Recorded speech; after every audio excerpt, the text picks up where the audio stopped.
D K Shivakumar ಅಭ್ಯಸಿದ್ದಾರೆ. Next election ನಾವೇ ಬರ್ತೀವಿ, ಆ ತಂತ್ರಗಾರಿಕೆ ಎಲ್ಲ ನಮ್ಗೆ ಗೊತ್ತಿದೆ, ನೀವೆಲ್ಲ ಸಪೋರ್ಟ್ ಆಗಿ ನಿಲ್ಬೇಕು ಮತ್ತೆ ಸುರ್ಜೇವಾಲ ಸೂಚನೆ ಕೊಟ್ಟಿದ್ದಾರೆ. ಬಿಜೆಪಿ ಬಗ್ಗೆ ಮಾತಾಡಿ, ನಮ್ಮ ಪಾರ್ಟಿ ಬಗ್ಗೆ ಮಾತಾಡಿದ್ದೀನಿ ಅಂತ, ಮತ್ತೆ ಮುಖ್ಯಮಂತ್ರಿಗಳು ತ್ಯಾಗದ ಮಾತಾಡಿದ್ದಾರೆ.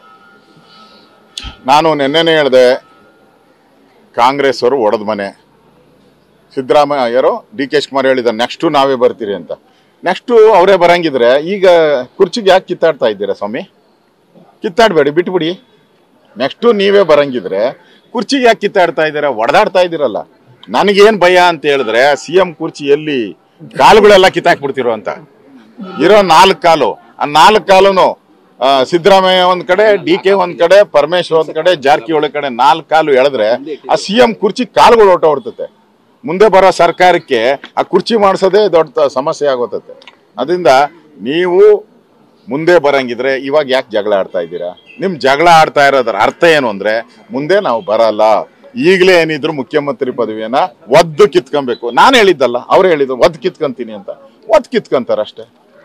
ಅದರಿಂದ ಕಾಂಗ್ರೆಸ್ಸು ಇನ್ನ ಕರ್ನಾಟಕದಲ್ಲಿ ಮುಗಿದ ಕತೆ. ಕರ್ನಾಟಕದಲ್ಲಿ ಇನ್ಯಾವತ್ತೂ ಕೂಡ ಜನ ಕಾಂಗ್ರೆಸ್ ಅನ್ನ ಆಯ್ಕೆ ಮಾಡಲ್ಲ. ಆ ಪರಿಸ್ಥಿತಿ ಹೋಗಿದೆ ಕಾಂಗ್ರೆಸ್.